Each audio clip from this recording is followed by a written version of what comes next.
Hi, this is Anita Hales, and I wanted to talk to you today about core values. Core values are really important in life, and a lot of people are not taught to have them, but it's really vital that a person have core values in order to succeed in life. I remember my mom used to tell me to make up your mind about what you're going to do in a certain situation, and you won't have to think about it when that situation arises. And that is part of having core values. And to illustrate core values, I wanted to tell you some stories about my grandfather. His name was Jesse Johnson, and he was born in 1884. And he and his brother decided they were going to take their new brides.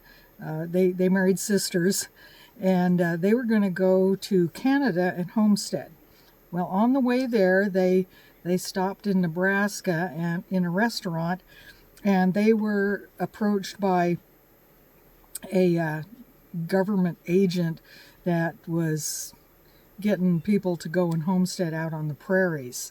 And they said, they fed them all kinds of stories like, oh yeah, out on the prairies there's no trees, you won't have to clear land for your farm, and all that kind of garbage. And so they decided they would go to South Dakota, and they settled near Edgemont, South Dakota, out on the prairie. But when they got there were some problems. Part of the problem was there were no trees to build stuff, and they had to haul stuff from Nebraska to South Dakota in order to build their farms, which was difficult. And then there was no water. There were no rivers or anything nearby. And my grandfather was a particularly spiritual guy. And one night he had a dream where he was shown in this dream that there was water in a certain place in his pasture. He and his brother raised Appaloosa horses.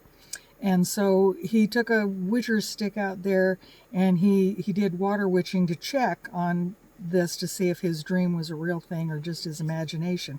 And sure enough, they found water in this particular spot. They dug a well, and this well was used by all the neighboring farmers that had homesteaded nearby. And I understand the well is still a good well to this very day, even though their farm has gone to dust.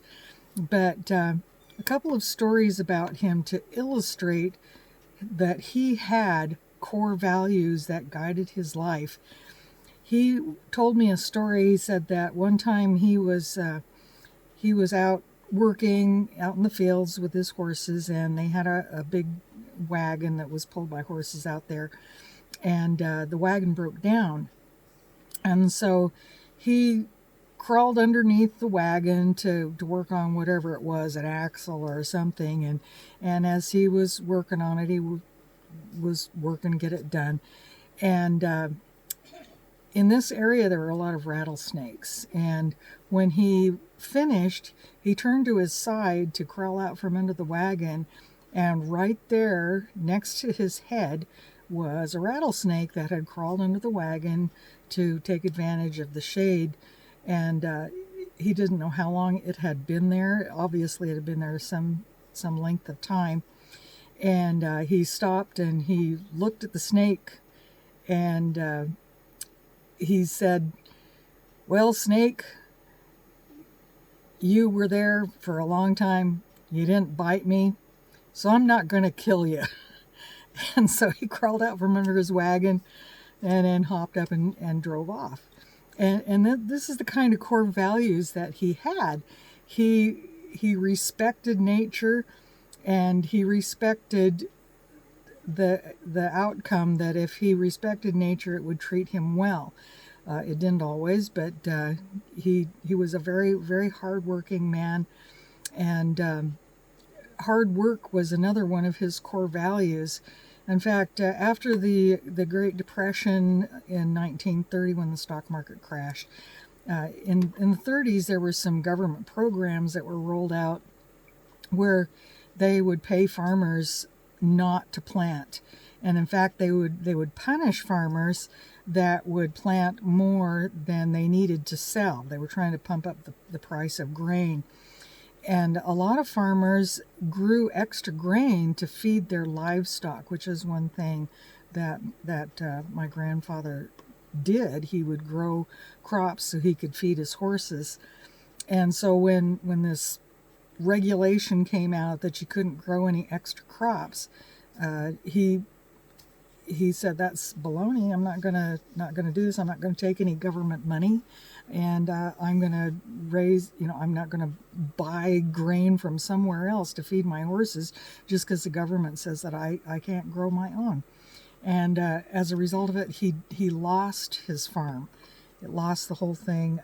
He wasn't able to financially make it, and of course the government came after him too. So he was not real happy.